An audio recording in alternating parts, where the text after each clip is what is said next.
nothing gave me insight into Belli's world, a totally different world. But what it did was it gave me the confidence that when I saw him in a courtroom, I saw what he was doing, that I said, I could do that.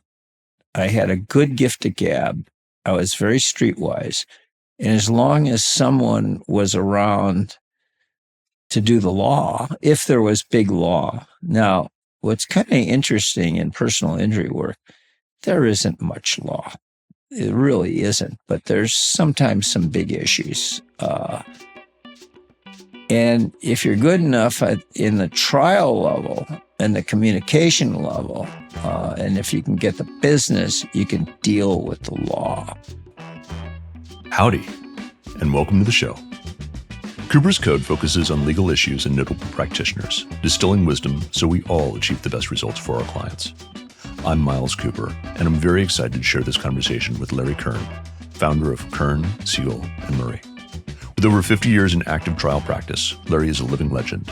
And with his wealth of knowledge, Larry currently provides trial consulting services to others.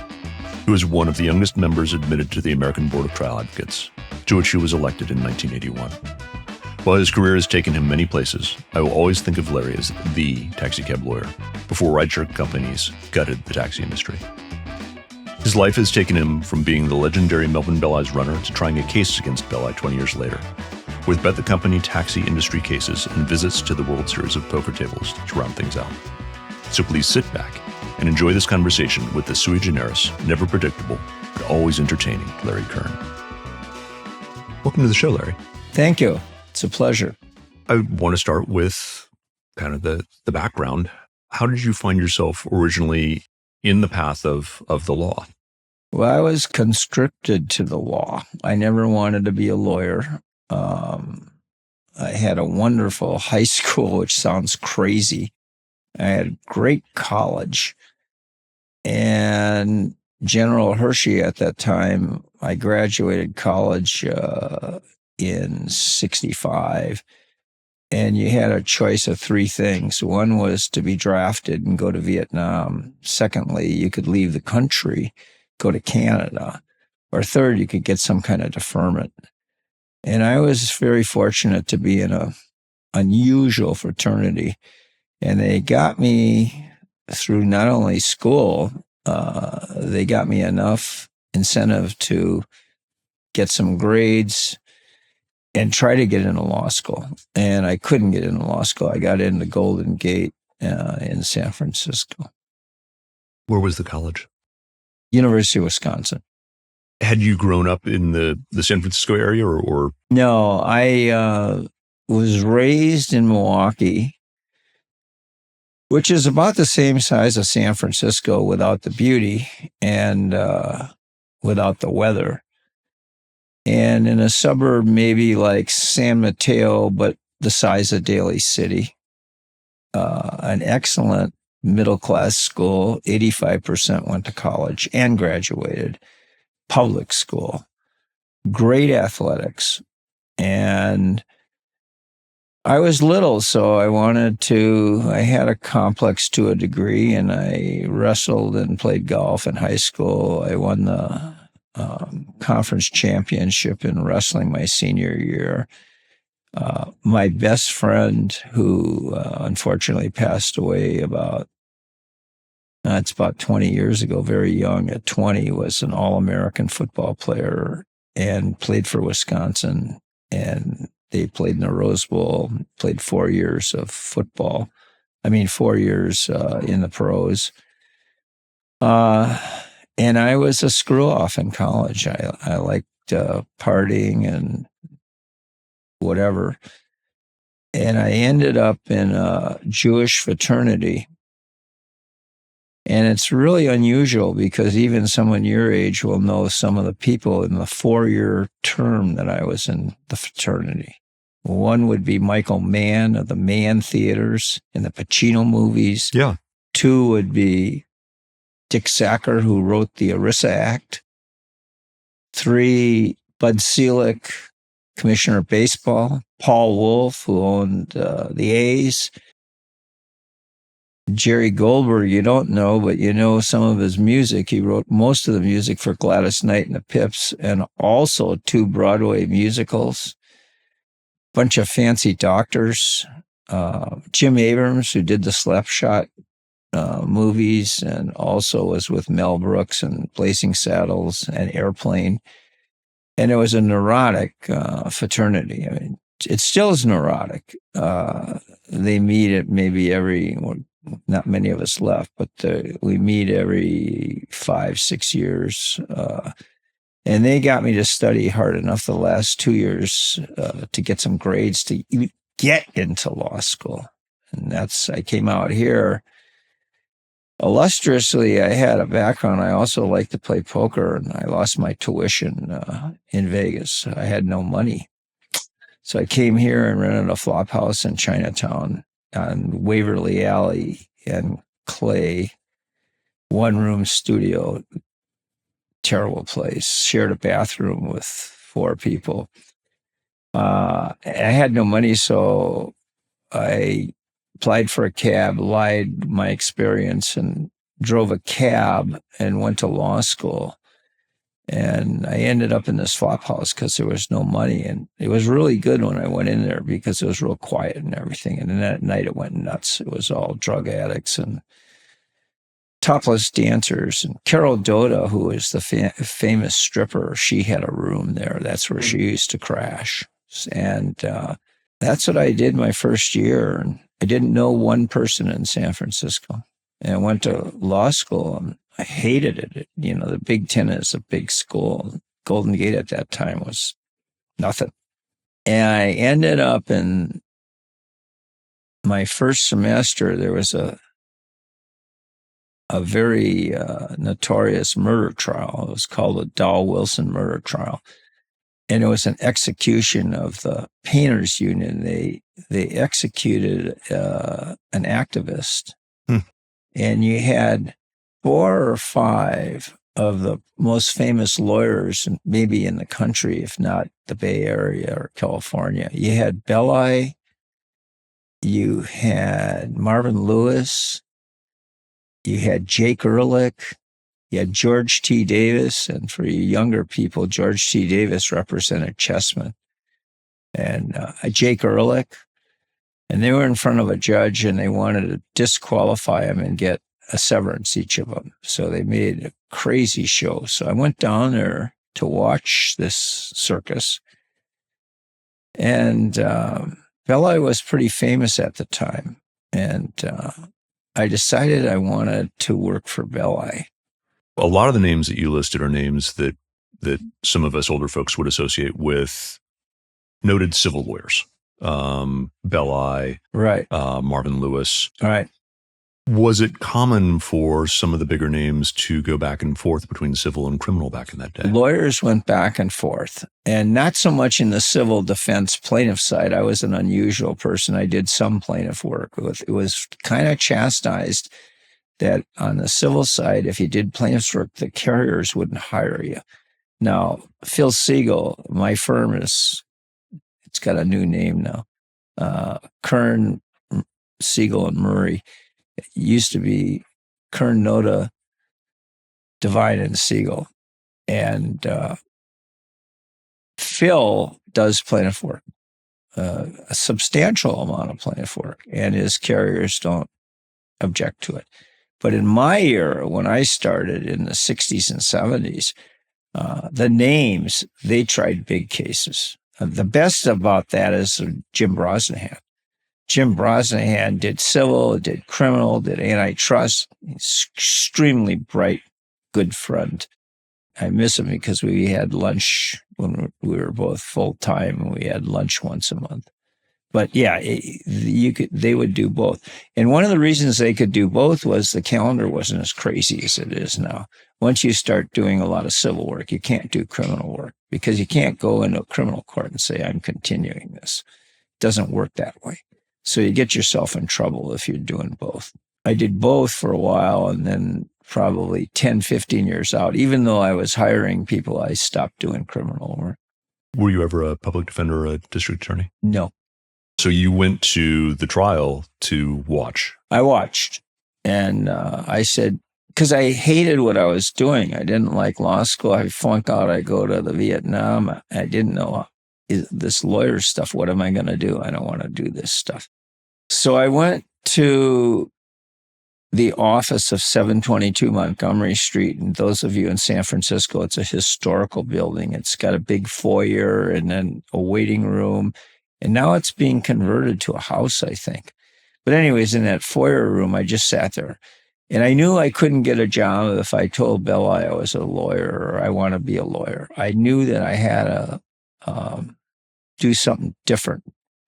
So he came through a couple of days, and I was sitting there, and I knew he was off because I was watching him at trial. So he came by, and finally he stopped, and he goes, "What are you doing here? I see you in the courtroom. What are you doing here?" I said, "I'm watching you." And he says, "So what do you do?" I said, "Well, I drive a cab, and I was a good golfer, and I'm in law school." He says, "So what are you doing here?" I said, "I want to be a gopher." He says, why don't you want to be a researcher?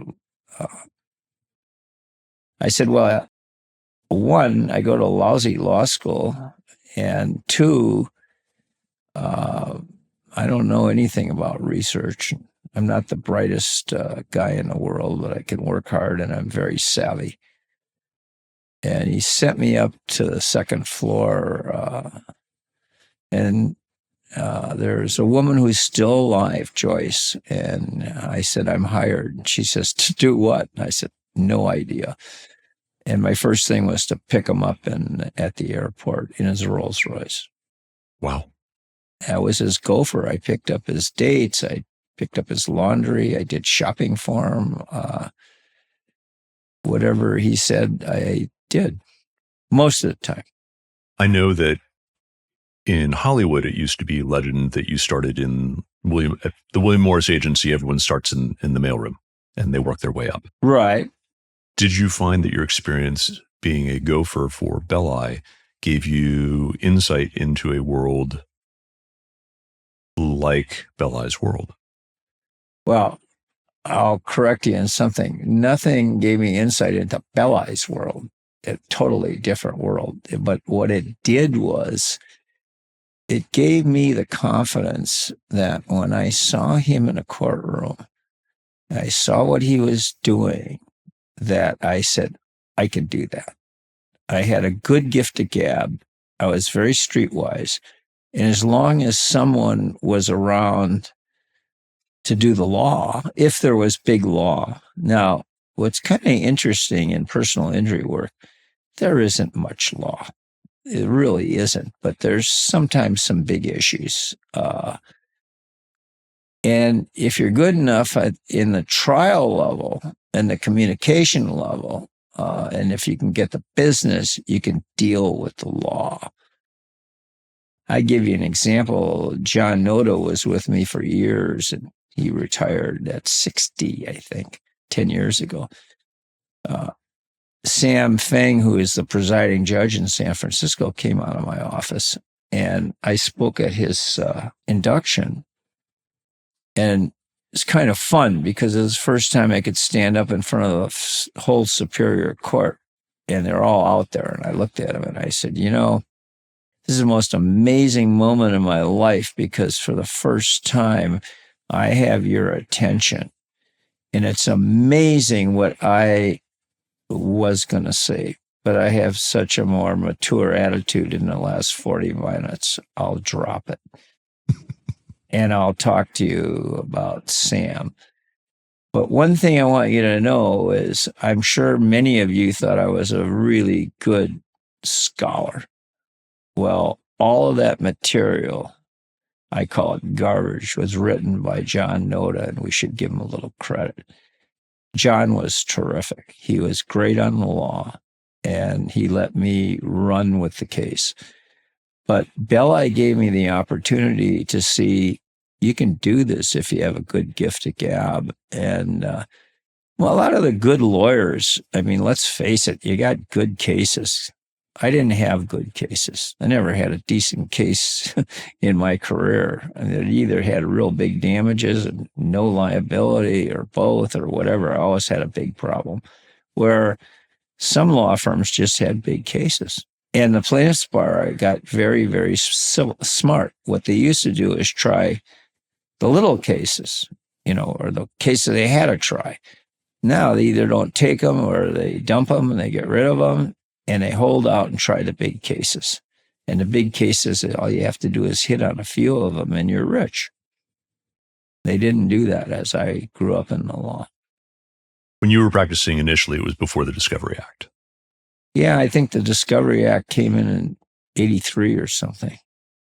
I was on the panel or the advisory board of the whole Discovery Act and arbitration, mandatory arbitration. And the reason was, I can't remember who the judge was, but he said, I want Kern on it because they were all fancy lawyers from big firms.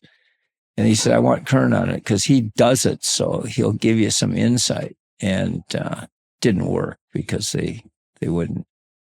I want to return to driving a cab. Right. While you were working with Belli, did you continue to drive a cab? Drove a cab until I got the job with Belli for about a month, and I was getting enough money with Belli, and I realized that I can give up driving a cab. Was that the only time that you drove a cab, or were there other periods? I drove a cab in college, not during school, but during Christmas in the summer. I had a dispute with my parents over part of an inheritance. I took the money and bought a Corvette, which I lost the Corvette my first week in San Francisco. Was stolen. I got the shell back, and I didn't have it insured. My father said, you got to get a job to pay for your golf. I was playing tournament golf. So I went to the people that knew my father, and they wouldn't hire me because my father put the squeeze on me and said, you got to go get it yourself. So I went and got a cab permit and started driving a cab when I was 21. And do you recall what company that was in San Francisco? Yellow, what other company? I represented most of them at one time, all but a couple. If you're enjoying what we're doing here with Cooper's Code, please help us extend our reach by giving us a 5-star review on Apple Podcasts, and consider sharing an episode with a friend. Additionally, we want to know who you want to hear on the show. Have an interview suggestion? Email us at podcast@coopers.law. For those who aren't familiar with Larry's background, part of the reason I'm asking about cabs is because cabs figured prominently in the kind of work that you did as a lawyer, correct?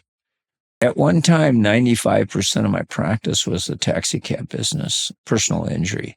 And as it grew, insurance companies came and said, we want you to represent them. And one of the things plaintiff lawyers don't know about are reserves and, how that whole works and evaluation. They couldn't figure out how I could try a soft tissue injury case up until the 90s. We could try a soft tissue injury case, generally the whole file. That includes the discovery, the investigation. We were doing it for about $4,500, and the insurance companies were doing it for $7,500. And they go, how is he doing that? Well, I never told them how, but I did it. And we ended up representing AAA, farmers, and then it got whittled down to, in 2016, Yellow went out of business, bankrupt, big case. And before that, there was another big case, but I got them out of that because we had a global settlement and a payout for a huge amount of money, but they wouldn't do it again. They couldn't do it. They went bankrupt. At that time, the cabs represented very little of the office. And that's basically why I took a buyout package. We would have had a big dispute if I'm not bringing any business, and also didn't want to work. That would be a problem. So going back to the cab companies and how they operated, did generally lawyers like me think of insurance and insurance being the backing for most entities? When you were doing cab work back in the 70s, 80s, early 90s, was that all insurance money? Was that cab reserve money? Was it a mix? Representatives of the state of California hear this podcast because you were so negligent. You're outrageous. You gave Yellow Cab and I think DeSoto Cab in the 50s a self-retained retention for $25,000. Let them reserve all their cases, and they let it go for 20, 30 years. It was amazing. I thought it was a $5 million reserve that an entity had to have. Well, if it wasn't $5 million. If $5 million is past my time, I tell you that. That's why they went bankrupt. Originally, they would get excess carriers, and I remember when we met, we might have met before, but when I tried the case with Cynthia and you were second chair, I think that was around 2004 or something. You have a very good memory. Well, I don't know if the memory is a good guess, but 2004, Yellow had 2 million self-insured. The reason it wasn't higher is because of the premiums. They wanted $1 million for, $2 million reserve. But I know you had 2 million because the verdict was about 4 million. I had 2 million from the insured and I was stuck. I couldn't do anything. And they were paying for the first 2 million had no excess. I can tell you up to 2000, and it got worse. Well, we had that second case. There was a couple of fellows in front of an ATM. That was afterwards. That's the case that bankrupted Yellow. Not bankrupted, but made them, they couldn't get any insurance. They had two fellows in front of a ATM on Market and 9th Street, and the cab lost control and took the leg off of your client and the 2 legs off of the other client. That was Bill Johnson's client. Yeah, it was Johnson's case, Bill Johnson's case. That case we were able to work out because both plaintiff lawyers were reasonable and realized that if they went to trial on that case, whatever they could get on settlement was stupid because they were going bankrupt. And you guys settled it. And I don't think there's anything wrong with talking about this settlement. I think it was $25 million over a period of time. And it was paid off, but after that, Yellow couldn't get any insurance. And then they had a huge case down in San Mateo, and that bankrupted them. Yeah. I had a disagreement with Yellow on how to proceed because they couldn't. They went and ended up trying it, lost $7 million. Actually, the $7 million wasn't a bad result for what the case was about, but it busted them.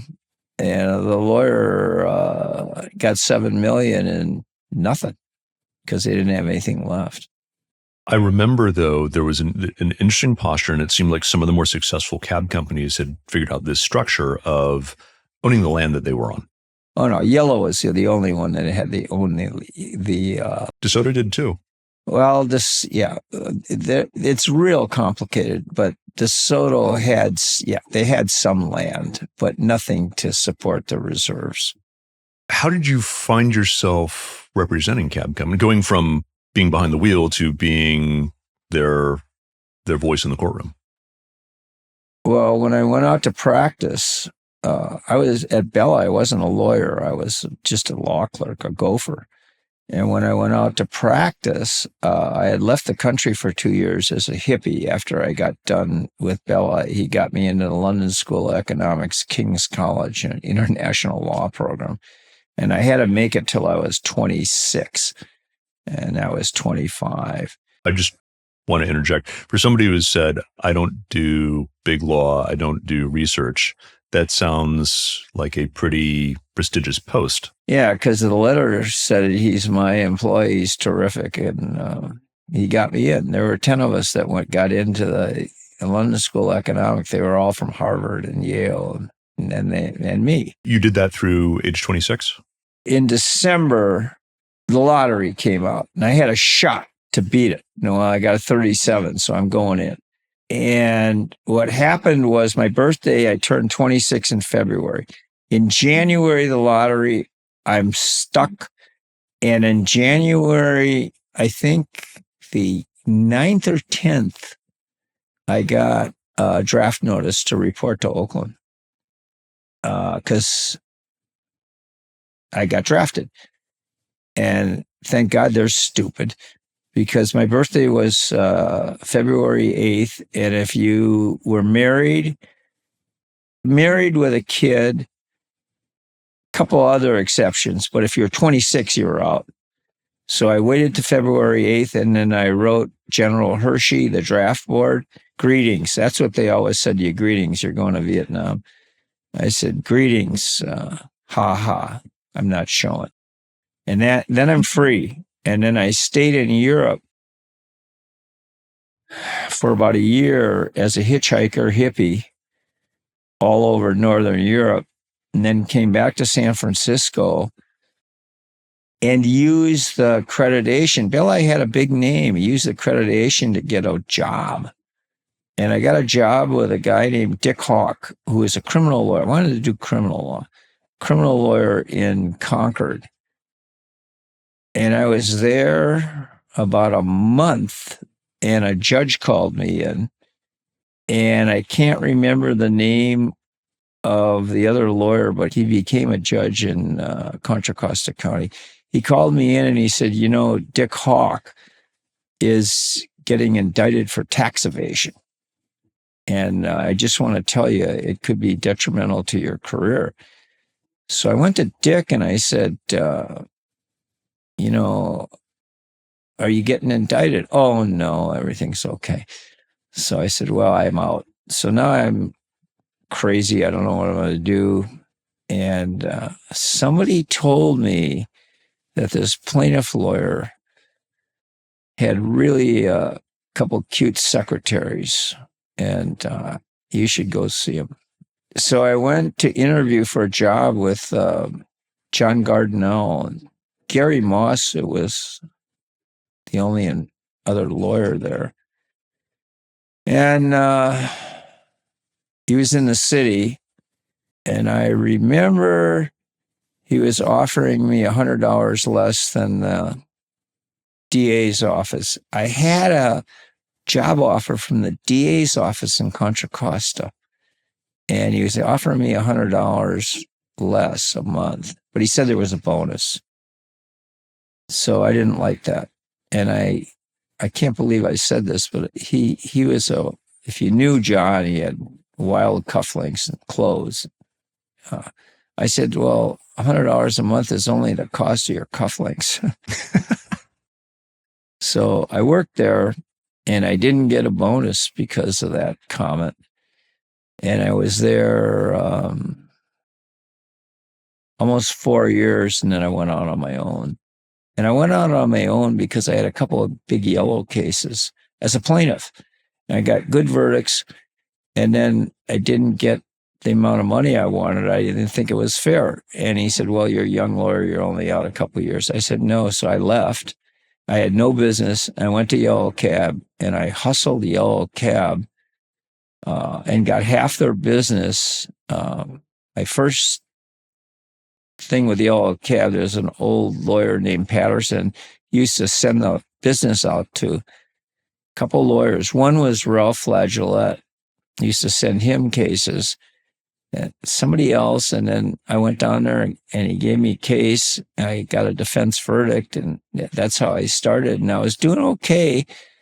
And then in 1977 or 8, Yellow went under, bankrupt. Okay. I said I'd pay the vendors, the court reporters, and I remember I had $7,000, which is probably like $35,000 today. I ended up paying that off, and I hustled DeSoto Cab, and I had Yellow and DeSoto and a couple of plaintiff cases. I remember trying a plaintiff case that if I didn't win the case, I'd have to go get a job. It wasn't very much fun. That's definitely on the edge. Yes. Did you have any lawyers working with you at that time? Oh, no. My first lawyer was in 81, I think. Was that John Noda? No, it was Jim Ayers.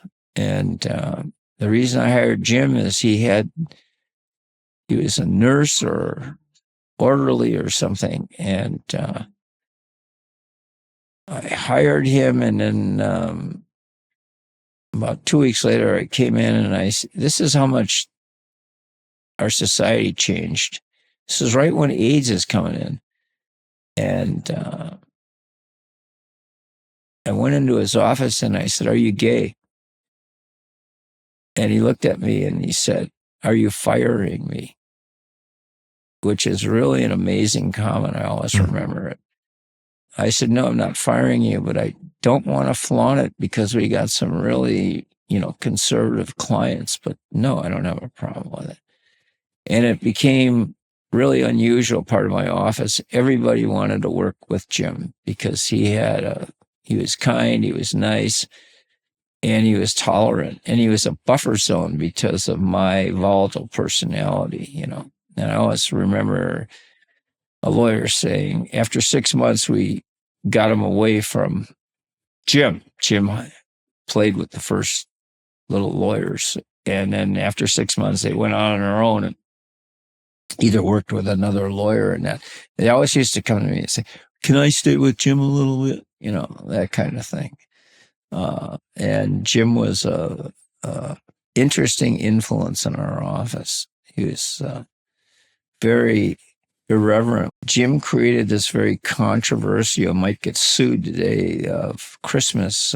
We had a Christmas contest of Superman as Jesus, and one half the office would do the toys for that project, and then the other project would be the real Jesus, depending on who you wanted to go with. Stuff like that. When you describe yourself as being volatile, and correct me if I'm wrong, I think I heard you just say that they'd worked with Jim for a while because you had a sometimes volatile personality in the office. Not sometimes, most of the time. Do you feel that your volatility was something that you learned through how other lawyers like Belli or contemporaries handle themselves versus what might be tolerated now in the office? I had 4 people with me over 30 years, and they were not partners. So my volatility wasn't something that interfered with the office, but it wasn't a nice thing, and I can't say I'm proud of it, and I can't say I'd want anybody else to be like that. It's just me. Thank you for listening, and please join us next week as we continue this conversation. Please email us at podcast@coopers.law with questions, comments, feedback, and suggestions for who we should have on the show. Like what you heard? Share us with a colleague and leave us a 5-star review on your podcast platform of choice. To all of you doing justice out there, happy hunting.